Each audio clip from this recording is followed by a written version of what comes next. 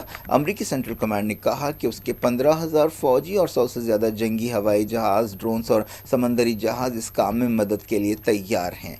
Trump حکومت آبنائے Hormuz میں ٹریفک کو محفوظ بنانے کے لیے ایک عالمی اتحاد بنانا چاہتی ہے اور اس کے لیے دوسرے ملکوں سے بھی مدد مانگی گئی ہے، لیکن کوئی بھی ملک اب تک مدد کے لیے آگے نہیں آیا ہے۔ جنگ شروع ہونے کے بعد سے سینکڑوں جہاز علاقے میں پھنسے ہوئے ہیں۔ ان جہازوں پر 20,000 سے زیادہ کرو ممبر سوار ہیں۔ ایران نے کہا کہ امریکہ کو اپنی سخت شرطیں چھوڑنی ہوں گی۔ ایرانی وزارت خارجہ کے ترجمان اسماعیل بقائی نے کہا کہ اس مرحلے پر ہماری ترجیح جنگ بندی ختم کرنا ہے۔ انہوں نے کہا کہ دوسرے فریق کو بھی واجبی رویہ اختیار کرنا چاہیے۔ دونوں ملکوں کے درمیان بات چیت 8 اپریل کی سیز فائر سے ڈیڈ لاک کا شکار ہے۔ اب تک بات چیت کا ایک دور اسلام آباد میں ہوا ہے، لیکن کافی کوششوں کے باوجود دوسرا دور نہیں ہو سکا۔ آبنائے ہرمز پر ایران کا کنٹرول ایک ایسا مسئلہ ہے جس پر دونوں ملکوں کے درمیان اختلافات پائے جاتے ہیں۔ ڈونلڈ ٹرمپ نے اتوار کو کہا کہ واشنگٹن جہازوں کی نگرانی کرے گا۔ انہوں نے اسے پروجیکٹ فریڈم کا نام دیا اور کہا کہ یہ کئی جہازوں پر سوار کرو ممبرز کے لیے ایک انسانی خیر سگالی ہے۔ اس کے جواب میں ایرانی فوج کی سینٹرل کمانڈ نے کہا کہ کسی بھی جہاز کو حفاظت سے گزرنے کے لیے ایرانی فوجوں کے ساتھ تال میل کے ساتھ کام کرنا پڑے گا۔ امریکی عہدیداروں نے واشنگٹن میں وال اسٹریٹ جرنل کو بتایا کہ فی الحال امریکی جہاز آبنائے ہرمز میں جہازوں کی نگرانی نہیں کر رہے ہیں۔ انہوں نے یہ بھی کہا کہ پروجیکٹ فریڈم ایک ایسا منصوبہ ہے جس میں تال میل کے ساتھ کام کرنا چاہیے، لیکن اب تک کسی بھی ملک نے امریکہ کے اس منصوبے کی تائید نہیں کی ہے۔ فرانس کے صدر ایمانوئل میکرون نے امریکہ اور ایران سے کہا ہے کہ وہ آبنائے ہرمز کھولیں۔ انہوں نے آرمینیا میں ایک میٹنگ سے خطاب کرتے ہوئے یورپی لیڈر سے کہا کہ ہم چاہتے ہیں کہ امریکہ اور ایران بات چیت کریں اور تال میل کے ساتھ کام کرتے ہوئے ہرمز کو کھولیں۔ یہی اہم سمندری راستے کو کھولنے کا ایک راستہ ہے۔ انہوں نے کہا کہ ہم کسی فوجی آپریشن میں حصہ نہیں لے رہے ہیں۔ حزب اللہ نے 11 ڈرونز کے ذریعے اسرائیلی ٹینکس پر وار کیا ہے۔ حزب اللہ نے ایک بیان میں ان حملوں کی ذمہ داری قبول کی۔ سیز فائر کے باوجود حزب اللہ اور اسرائیل کے درمیان جھڑپیں جاری ہیں۔ حزب اللہ ان جھڑپوں میں جدید ڈرونز کا استعمال کر رہی ہے۔ ان ڈرونز کا اسرائیل کے پاس کوئی جواب نہیں ہے۔ یہ ڈرون جو کیبل سے جڑے ہوتے ہیں کسی بھی ریڈار یا سینسر کی پکڑ میں نہیں آ رہے ہیں۔ اس سے اسرائیل کو کافی نقصانات ہو رہے ہیں، جن میں جانی نقصان بھی شامل ہے۔ سمجھا جا رہا ہے کہ یہ رشین میڈ ڈرون ہے۔ حزب اللہ چیف نعیم قاسم نے کہا ہے کہ لبنان میں کوئی سیز فائر نہیں ہے بلکہ امریکہ اور اسرائیل کی جارحیت جاری ہے۔ انہوں نے کہا کہ لبنان کے سویلینز دیہاتوں، شہروں میں حملے کیے جا رہے ہیں، بچوں، مردوں، عورتوں اور بوڑھوں کو ہلاک کیا جا رہا ہے۔ اس کی مذمت کے لیے کوئی الفاظ نہیں ہے۔ شیخ نعیم قاسم نے کہا کہ اس جارحیت کا مقصد لبنان کی زمینوں پر قبضہ کرنا ہے۔ انہوں نے کہا کہ دشمن اپنے مقصد حاصل کرنے میں ناکام ہو رہا ہے، جس کی وجہ مزاحمت ہے۔ شیخ نعیم قاسم نے کہا کہ خطہ ہماری تاریخ کے خطرناک مرحلے سے گزر رہا ہے اور ہمارے ملک اور آنے والی نسلوں کے مستقبل کا دار و مدار اس لڑائی پر ہے۔ انہوں نے کہا کہ اسرائیل امریکہ کی مدد سے دباؤ ڈال رہا ہے۔ اس دباؤ کے باوجود مزاحمت اور اس کے حامی ثابت قدم ہیں اور قربانیاں دیتے ہوئے دشمن کو اس کے مقصد حاصل کرنے سے روک رہے ہیں۔ اسرائیل کے ساتھ لبنان کی بات چیت کے بارے میں انہوں نے کہا کہ مزاحمتی تنظیم جارحیت روکنے کے لیے سفارتکاری کی تائید کرتی ہے، لیکن انہوں نے ڈائریکٹ بات چیت کو رد کر دیا اور کہا کہ اس سے اسرائیلی وزیر اعظم بنجامن نتنیاہو کو فائدہ ہوگا۔ ساؤتھ لبنان میں کئی جگہ حزب اللہ اور اسرائیلی فوج کے درمیان لڑائی ہو رہی ہے۔ اس دوران اسرائیل کے حملوں میں کم سے کم 8 مقامات کو نشانہ بنایا گیا۔ اسرائیلی فوج نے اعلان کیا کہ ساؤتھ لبنان میں حملوں کی ایک نئی لہر شروع کی گئی ہے۔ غازہ میں اسرائیلی فوج کی تازہ بربریت میں ایک فلسطینی جاں بحق ہو گیا۔ اس فلسطینی کی پہچان 42 سالہ موسیٰ عالم فتحی الابیس کی حیثیت سے کی گئی۔ بعض دوسرے مقامات پر بھی حملے ہوئے۔ 7 اکتوبر 2023 کے بعد سے جاں بحق فلسطینیوں کی تعداد 72,610 ہو گئی ہے۔ اس دوران مغربی کنارے میں اسرائیلی فوج کی کارروائیاں جاری ہیں۔ القدس میں بھی دھاوے کیے گئے۔ دونوں مقامات پر کئی لوگوں کو گرفتار کیا گیا۔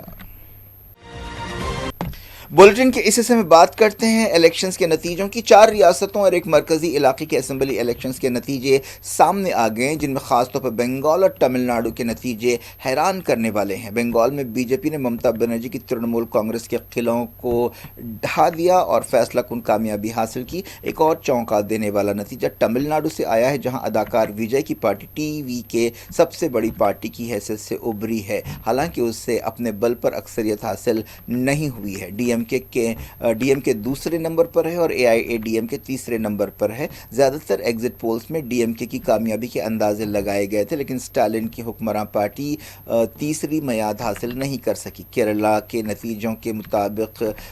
کے جو نتیجے ہیں وہ اندازوں کے مطابق رہے، جہاں کانگریس کی قیادت والے اتحاد یو ڈی ایف نے میجورٹی حاصل کر لی۔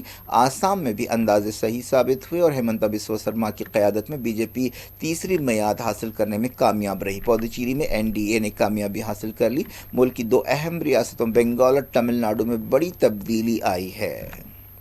بنگال کا نتیجہ 2011 سے ریاست پر حکومت کرنے والی ممتا بنرجی کے لیے ایک دھکا ہے۔ بنگال میں بی جے پی 294 رکنی اسمبلی میں 200 سیٹیں پار کر گئی ہے۔ ترنمول کانگریس کے 79 کے آس پاس سیٹیں رہیں۔ کانگریس اور کمیونسٹ پارٹیوں کا عملاً صفایا ہو گیا، جنہیں 2 سیٹیں حاصل ہو رہی ہیں۔ اس طرح بی جے پی نے آسانی سے حکومت بنانے کی پوزیشن حاصل کر لی ہے۔ بنگال کے ان الیکشنز میں ایس آئی آر ایک اہم مسئلہ رہا، خاص طور پر ایس آئی آر کے ذریعے 90 لاکھ سے زیادہ ووٹرز کو نکال دیا گیا، اور ایسے لوگ جن کے نام 2002 کی ووٹر لسٹ میں تھے ان کے لیے بھی ایک صرف بنگال کے لیے ایک نئی گنجائش رکھی گئی، جسے لاجیکل ڈسکرپنسی کا نام دیا گیا۔ اس کے تحت بھی 27 لاکھ لوگوں کے نام نکال دیے گئے اور یہ فیصلہ کن فیکٹر رہا۔ اس کے علاوہ کئی دوسرے فیکٹرز بھی ہیں جن کی وجہ سے بی جے پی نے یہ کامیابی حاصل کی ہے۔ بی جے پی نے اپنی پوری طاقت جھونک دی۔ ایسے الزامات لگائے گئے کہ بی جے پی نے اپنے فائدے کے لیے S I R, election commission, مرکزی دستوں اور سسٹم کا استعمال کیا، لیکن الیکشن کمیشن اور بی جے پی نے ایسے الزامات کو ہمیشہ رد کر دیا۔ بی جے پی بنگال میں پہلی بار حکومت بنانے جا رہی ہے۔ 2016 میں اس نے صرف 3 سیٹیں حاصل کی تھیں۔ اس طرح 10 سال کے عرصے میں بی جے پی نے ریاست پر قبضہ کر لیا۔ بنگال میں بی جے پی کی کامیابی کی خبروں کے بیچ جمور علاقے میں ٹی ایم سی کے دفتر کو آگ لگا دی گئی۔ ریاست کے کئی دوسرے مقامات پر بھی ٹی ایم سی کے دفتروں پر حملے کیے گئے۔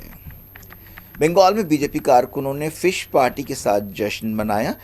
ترنمول کانگریس نے کہا تھا کہ بی جے پی اگر حکومت میں آ گئی تو وہ مچھلی پر، جو بنگالیوں کی پسندیدہ غذا ہے، پابندی لگا دے گی۔ ویسٹ بنگال میں 294 میں سے 293 سیٹوں پر ووٹوں کی گنتی ہوئی۔ ایک علاقے فالٹا میں 21 مئی کو ری پولنگ کا حکم دیا گیا۔ ان الیکشنز کو بنگال میں ترنمول کانگریس کے لیے ریفرینڈم کے طور پر دیکھا جا رہا تھا، جو 2011 سے حکومت میں تھی۔ بی جے پی نے الیکشنز میں سرگرمی سے مہم چلائی، جس کی قیادت وزیر اعظم نریندر مودی اور وزیر داخلہ امت شاہ نے کی۔ امت شاہ تو 2-3 ہفتوں سے وہیں پر کیمپ کیے ہوئے تھے۔ 2021 کے الیکشنز میں بی جے پی کو 77 سیٹیں حاصل ہوئیں۔ اس طرح بی جے پی نے ایک بہت بڑی چھلانگ لگاتے ہوئے بنگال میں حکمراں جماعت کی پوزیشن حاصل کی ہے۔ آخری خبریں ملنے تک بھوانی پور حلقے میں ممتا بنرجی بی جے پی کے سویندو ادھیکاری سے آگے تھیں، لیکن دونوں کے بیچ سخت مقابلہ ہو رہا ہے۔ کاؤنٹنگ ہال میں زبردست تناؤ دیکھا گیا۔ ممتا بنرجی اور سویندو دونوں وہاں پر پہنچ گئے۔ ممتا نے الزام لگایا کہ بی جے پی اور الیکشن کمیشن ان کی پارٹی سے چناؤ چرا رہے ہیں۔ انہوں نے اپنے پولنگ ایجنٹ سے ایک پیغام دیتے ہوئے کہا کہ وہ کاؤنٹنگ سینٹرز کو نہ چھوڑیں۔ انہوں نے کہا کہ وہ مایوس نہ ہوں۔ ممتا بنرجی نے کہا کہ ہم 100 سے زیادہ سیٹوں پر آگے ہیں، جسے رپورٹ نہیں کیا جا رہا ہے، اور انہوں نے کہا کہ بی جے پی کو فائدہ پہنچانے کے لیے کئی جگہ کاؤنٹنگ روکی گئی ہے۔ تمل ناڈو میں 234 رکنی اسمبلی میں ٹی وی کے 100 سے زیادہ سیٹیں حاصل کر رہی ہے، لیکن وہ اکثریت سے کچھ کم ہے۔ ریاست میں جادوئی ہنسا 118 ہے۔ اب ٹی وی کے کو حکومت بنانے کے لیے کچھ سیٹوں کی ضرورت ہے۔ AIADMK نے 53 سیٹیں حاصل کی ہیں، DMK کو 72 سیٹیں حاصل ہوئی ہیں۔ ایسا اندازہ لگایا جا رہا ہے کہ AIADMK وجے کی پارٹی کی تائید کر سکتی ہے۔ تمل ناڈو میں چیف منسٹر اسٹالن کو ان کے مضبوط گڑھ کولتور میں ٹی وی کے امیدوار VS بابو سے شکست ہوئی ہے۔ وجے کی کامیابی سے 80 سے پہلے کے دہے کی سیاست کی یاد تازہ ہو گئی، جب کئی فلم سٹارز نے سیاسی پارٹیاں بنائی تھیں اور کامیابیاں حاصل کیں، جن میں MGR اور NTR جیسے سیاستداں شامل ہیں۔ اس طرح وجے لمبے عرصے کے بعد فلمی دنیا سے چیف منسٹر کی کرسی پر آنے والے لیڈر بنیں گے۔ تمل ناڈو میں وجے نے DMK اور AIADMK کے 50 سالہ دور کو ختم کیا ہے۔ تمل ناڈو میں وجے کی پارٹی نے اپنے مینیفیسٹو میں کئی وعدے کیے تھے، جن میں خاص طور پر عورتوں کے لیے 8 گرام سونا، 6 مفت LPG سلنڈرز اور 60 سال سے کم عمر عورتوں کو 2500 روپے ماہانہ وظیفہ شامل ہے۔ کیرالم میں UDF نے 89 سیٹیں حاصل کی ہیں، جہاں جادوئی ہنسا 71 ہے۔ حکمراں LDF کو اندازوں کے مطابق شکست ہوئی ہے اور اسے 35 سیٹوں پر ہی اطمینان کرنا پڑا ہے۔ اس طرح پہلی مرتبہ ایسا ہو رہا ہے کہ انڈیا کی کسی بھی ریاست میں کمیونسٹ پارٹیوں کی حکومت نہیں ہے۔ کمیونسٹ پارٹیوں کی اکثر کیرلا میں اور بنگال میں اور تریپورہ میں حکومتیں ہوا کرتی تھیں، لیکن اب عملاً لیفٹ سیاست کا خاتمہ ہو گیا ہے۔ کیرلا میں BJP کو 3 سیٹیں حاصل ہوئی ہیں، جو تاریخی ہے کیونکہ اس سے پہلے BJP نے کبھی بھی وہاں پر کوئی اسمبلی سیٹ نہیں جیتی تھی۔ کیرلا میں کانگریس نے 10 سال بعد واپسی کی ہے۔ اس اتحاد میں مسلم لیگ بھی شامل ہے۔ آسام میں BJP اتحاد نے شاندار کامیابی حاصل کی اور 126 رکنی اسمبلی میں سینچری مکمل کر لی ہے۔ کانگریس نے 21 سیٹیں حاصل کی ہیں۔ بدر الدین اجمل کی AIUDF کو صرف 2 سیٹیں حاصل ہوئی ہیں۔ آسام میں ہیمنتا بسوا سرما نے ہیٹرک کرتے ہوئے ایک تاریخ بنائی ہے۔ پدوچیری میں NRC اور BJP کے اتحاد نے 30 رکنی اسمبلی میں 17 سیٹیں حاصل کر لی ہیں۔ کانگریس کو 8 اور TVK کو، جو وجے کی پارٹی ہے، 2 سیٹیں حاصل ہوئی ہیں۔ کانگریس لیڈر راہل گاندھی نے کیرلا میں پارٹی کی واپسی کے لیے ووٹرز کا شکریہ ادا کیا۔ ایک پوسٹ میں انہوں نے کیرلا کے کارکنوں کو مبارکباد دی۔ ایکس پر انہوں نے لکھا کہ کیرلم کے بھائیوں اور بہنوں کو فیصلے کے لیے شکریہ، ہر کارکن کا شکریہ اور مبارکباد جنہوں نے محنت کی اور اچھی مہم چلائی۔ جیسا کہ میں نے پہلے کہا تھا، کیرلم کے پاس صلاحیت ہے۔ کیرلم میں اب UDF حکومت آئے گی اور اس کے ویژن سے کیرلم کی صلاحیتیں اور پروان چڑھیں گی۔ میں میرے کیرلم خاندان سے جلد ملنا چاہتا ہوں۔ کیا کچھ ہو رہا ہے آپ کی دنیا میں؟ آخر میں ہیڈ لائنز دنیا بھر سے ایک بار پھر دیکھتے ہیں۔ Welcome to Hidayah Islamic International School, where education meets excellence. A world-class learning environment designed to inspire young minds. Every morning begins with warmth, respect, and a welcoming atmosphere. Experienced teachers and active participation. Hands-on experiment in our modern science labs. A well-stocked library nurtures a love for reading and knowledge. With strong Islamic values, join Hidayah Islamic International School. Your child's bright future begins here.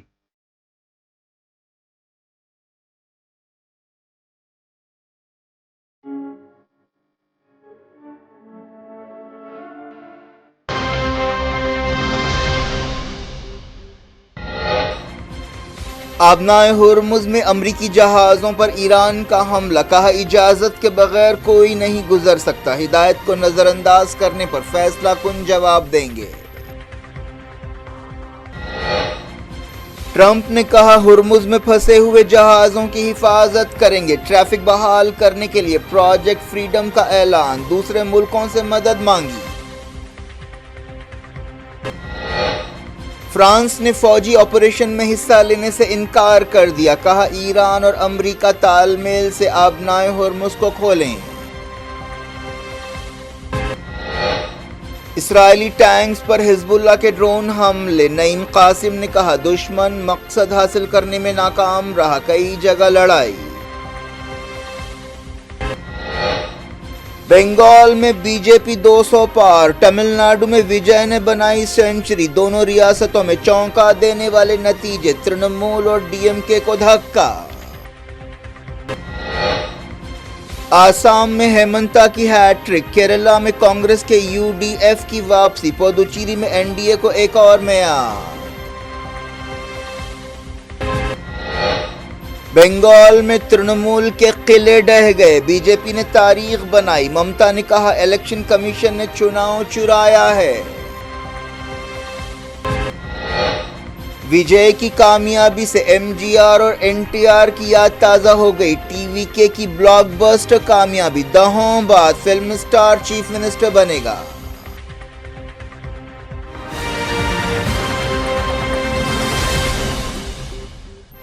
یہ تھی آج کی خبریں، پھر اللہ فراست کو دیں اجازت اور اپنا بے حد خیال رکھنا۔ اللہ حافظ۔